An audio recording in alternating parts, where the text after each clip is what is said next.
हमारी आदरणीय बहन निशा जी, सभी युवा साथी बच्चे, सभी को मेरा प्रणाम। जय भीम, जय हिंद। आज आप लोग यहाँ पर उपस्थित हैं, काफी संख्या में, हजारों की संख्या में यहाँ उपस्थित हैं। इससे अपने आप में पता लगता है कि आपका बीएसपी के प्रति जो सम्मान है, जो प्यार है, जो लगाव है, वो अपने आप में ये चीज बयां करती है। आप जानते नहीं हो तो मेरा नाम रविंद्र मीना है। मैं भजेड़ा गांव का निवासी हूं। मेरे पिताजी का नाम श्री रामनिवास मीना और मैं एक पढ़ा लिखा शिक्षित, मैंने इंजीनियरिंग कर रखी है इलेक्ट्रॉनिक्स एंड कम्युनिकेशन से। उसके बाद मैंने एलएलबी कर रखी है, मुझे लॉ का भी ज्ञान है। और हम पिछले 2 साल से ईआरसीबी पे जो पूर्वी राजस्थान नहर परियोजना का जो प्रोजेक्ट है, जो सरकारों द्वारा डिले करा गया है, उस पर भी हम काम कर रहे हैं।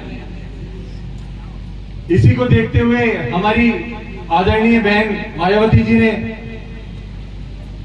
विधानसभा 2023 में बसपा का प्रत्याशी मुझे रविंद्र मीना को चुना है।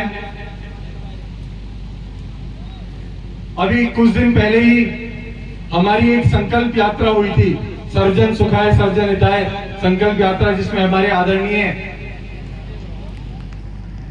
आकाश आनंद जी आए थे।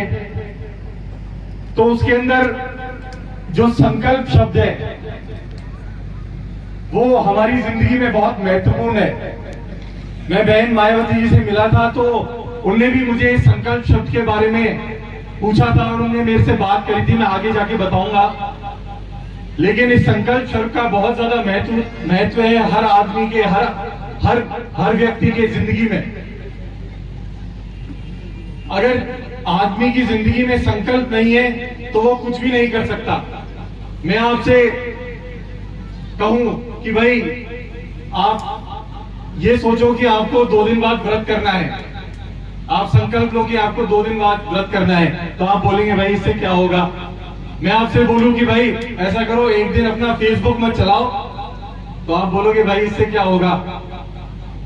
मैं आप लोगों से निवेदन करूं कि भाई अभी अब जाओ अपने अपने घर पे, गाड़ियों के अंदर किसी से बात मत करना, बस बीएसपी सोचना, बहन मायावती जी के बारे में सोचना, तो आप बोलोगे भाई इससे क्या फर्क पड़ता है।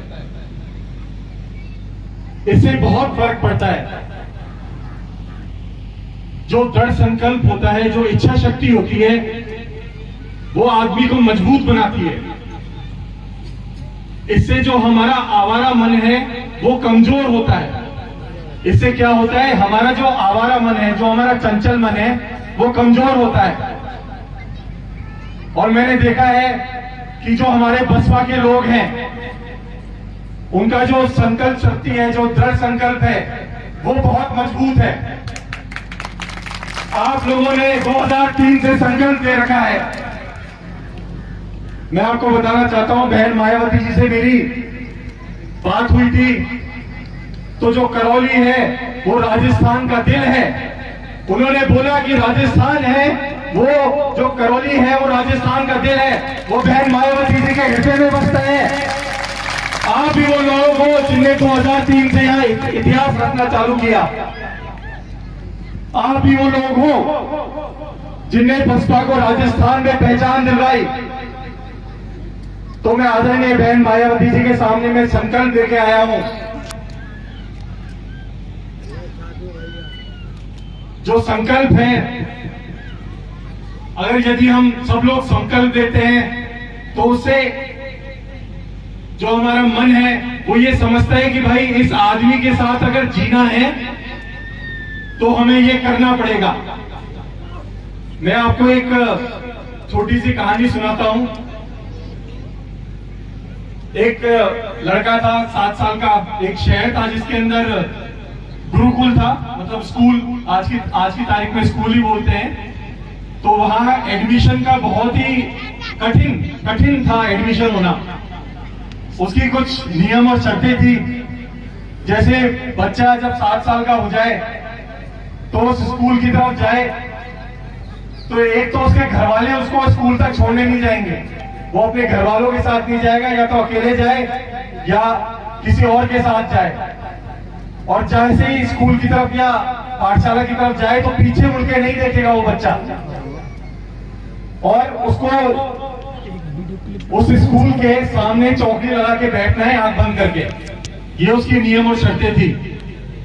तो एक बच्चा है, एक शहर का बच्चा, वो निकला और वो अपने जो घर में काम करता था उसके साथ निकला, और शर्त में ये था कि सुबह भोर होने से पहले निकलना है। तो 5 बजे से पहले उसने 4:30 बजे अपना घर छोड़ दिया। 7 साल का छोटा बच्चा, ये छोटे छोटे बच्चे यहाँ बैठे हैं, नादान होते हैं। तो वो निकला तो उसने पीछे मुड़ के नहीं देखा। पहला युद्ध तो उसने जीत लिया कि उसने पीछे मुड़ के नहीं देखा। और घर वालों को ये लग रहा था यार ये पीछे मुड़ के देख लिया तो हो गए काम से, इसका स्कूल में एडमिशन ही नहीं होगा। तो बच्चा गया और जाके स्कूल के सामने, गेट के सामने चौकड़ी मार के बैठ गया, आंख बंद करके 5 बजे। अब अकेला सुबह 5 बजे, 7 बजे तक उसने प्रतीक्षा करी। तब उसको कदम ताल कुछ आवाजें आई, चलते हुए कुछ कदम ताल आई। तो बच्चे आ गए स्कूल के अंदर। तो कुछ बच्चे चिल्लाते हुए, कुछ उसको थप्पड़ मारते हुए, कुछ उसका मजाक बढ़ाते हुए, लेकिन वो लड़का आंख बंद करके बैठा रहा। फिर स्कूल हो गया, उसको लगा कोई लेने ही नहीं आया मेरे को, तो ये कैसी परीक्षा है। फिर जो आवाज है वो बंद हो गई और 5-7 घंटे गुजर गए। धूप खिल गई ऊपर, वो बैठा रहा। उसने बोला यार ये क्या है, बीएसपी पार्टी है, उसको मजबूत करने का संकल्प लेते हैं। ये अपने आप ही बयां कर रहा है कि आप हमारे साथ हैं। अब संकल्प ले लिया है तो कोई पीछे नहीं हटा सकता, क्योंकि जैसे पंडित होते हैं, हम कोई भी रामायण पाठ करते हैं, कुछ भी करते हैं, तो पंडित लोग हैं वो ऐसे आचमन लेके संकल्प कराते हैं। और जब आदमी संकल्प कर लेता है तो फिर वो पीछे नहीं हटता। तो अब आप लोग पीछे नहीं हटेंगे, बिल्कुल आप बिल्कुल मजबूती से आगे रहेंगे। और मैं बताऊं कि अभी 3 नादान बालक आएंगे आपके बीच में। 3 नादान बालक आएंगे अभी आपके बीच में। एक बालक आएगा, वो यूं बोलेगा साहब पंजा है मेरे पास, देखो पंजा है मेरे पास, पंजा है, चलो हाथ मिलाते हैं आपसे। तो आपको बोल रहा है भाई एक पंजा तू अपनी जेब में रख और राधे राधे कर, जय भीम कर, तू तेरा हो गया अलविदा, तेरा हो गया पत्ता साहब। एक अपना चंचल बालक आएगा, आपको फूल देने की कोशिश करेगा। तो आप बोला हम फूल से पटने वाले नहीं है, ये तो तू जाके शहरों में कर, जो फूल देने का काम है वो शहरों का काम है। हमारे यहाँ हम फूलों से नहीं पटते हैं। उसको है ना जादू की झप्पी देना, उसका पीठ सहना और बोलना भैया तू जा, यहाँ तेरा करौली में कोई काम नहीं है। और तीसरा नादान बालक कौन आएगा, वो बोलेगा कि भाई मैं तो मिलिट्री का आदमी हूं, मैं तो फौजी हूं। तो उस बालक से भी कहना है भैया हम ये भारत है, पाकिस्तान के अंदर मिलिट्री का शासन हुआ था, बेचारा बर्बाद हो रखा है वो।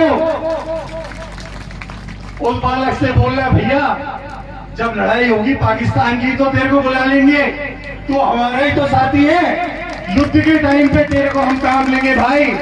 यहाँ तेरा राजनीति में कोई काम नहीं है, नहीं तो पाकिस्तान बन जाएगा, भारत को पाकिस्तान बनने में कोई समय नहीं लगेगा। तो आप लोगों से यही हाथ जोड़ के विनती है कि बहन मायावती जी और हाथी का साथ देना है। आप सब लोगों ने संकल्प लिया है, इस संकल्प के अंदर भाई रविंद्र मीना का आपको साथ देना है।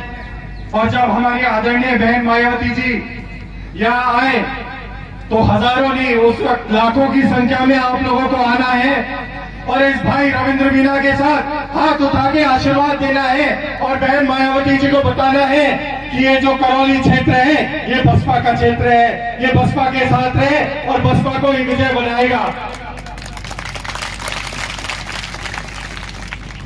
आप सभी आ जाएंगे, सभी ने मेरे को सुना। इसके लिए तहे दिल से धन्यवाद। मैं आपका आभार प्रकट करता हूं। आज आप इतने संख्या में लोग हैं, आपने भी को बोलने का मौका दिया, बहुत बहुत धन्यवाद। यहाँ पे कुछ समस्याएं भी हैं, जैसे गदाखार, ये जो अभी हमारे आदरणीय भाई पंडित जी दीनदयाल जी ने बताया, तो मैं आपको आश्वासन देता हूं कि एनीकट का काम हो या कोई भी ऐसा काम है, सर्वप्रथम यदि मैं विजय होता हूं तो ये मैं आपको काम करा के दूंगा, मैं आपको आश्वासन देता हूं। और जैसे आप जानते हैं ईआरसीपी पे तो हमने काम किया ही है, तो यहाँ के यदि कोई भी बांध छूटे हुए हैं तो उसको जोड़ने का भी काम किया जाएगा। आपको पता ही होगा अभी 16 तारीख को अन्ना हजारे जी को हम यहाँ पे लाए थे, तो हम, मुझे हल्का मत समझना, बिल्कुल हल्का मत समझना, आदरणीय अन्ना हजारे जी दिल्ली के बाद पहली बार, अब तो गंगापुर हो गया लेकिन करौली डिस्ट्रिक्ट की धरती पे पहली बार आया। वो मेरी वजह से ही आया, मेरे आदरणीय पिताजी की वजह से ही आया। तो आपको जो ये बांध जोड़ने का काम है ईआरसीपी का, ये मेरे द्वारा कराया जाएगा, आप निश्चिंत रहिए। और यहाँ पे मुझे ये भी पता लगा कि यहाँ जो हॉस्पिटल है शायद इसकी भी बहुत ज्यादा प्रॉब्लम है।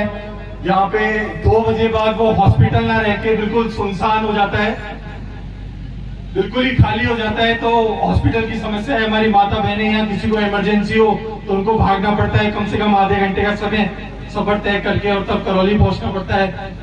और जिस तरीके से मैं क्षेत्र में घूम ही रहा हूँ, सड़कों का तो भाई बुरा हाल है, पूरे करौली क्षेत्र में ही बुरा हाल है। यहाँ तक तो नेटवर्क भी नहीं पकड़ते, किसी से बात करनी हो तो ये समस्या तो मुझे ही झेलनी पड़ रही है। तो मैं आपको आश्वासन देता हूँ, भाई रविंद्र मीना आपको आश्वासन देता है कि आपके पूरे काम किए जाएंगे। आप लोगों का समर्थन चाहिए, प्यार चाहिए इस भाई को, भाई युवा है। आपकी सारी बातें दहाड़ कर विधानसभा के अंदर बोलूंगा, मैं ये आपको वादा करता हूँ, दहाड़ के बोलूंगा मैं। बहुत बहुत धन्यवाद, आपने मुझे सुना, बहुत बहुत धन्यवाद। रविंद्र मीना जी आप संघर्ष करो, रविंद्र मीना जी आप संघर्ष करो, हम तुम्हारे साथ हैं। बहुत बहुत धन्यवाद। माननीय प्रदेश अध्यक्ष जी, आपको मैं बताना चाहूंगा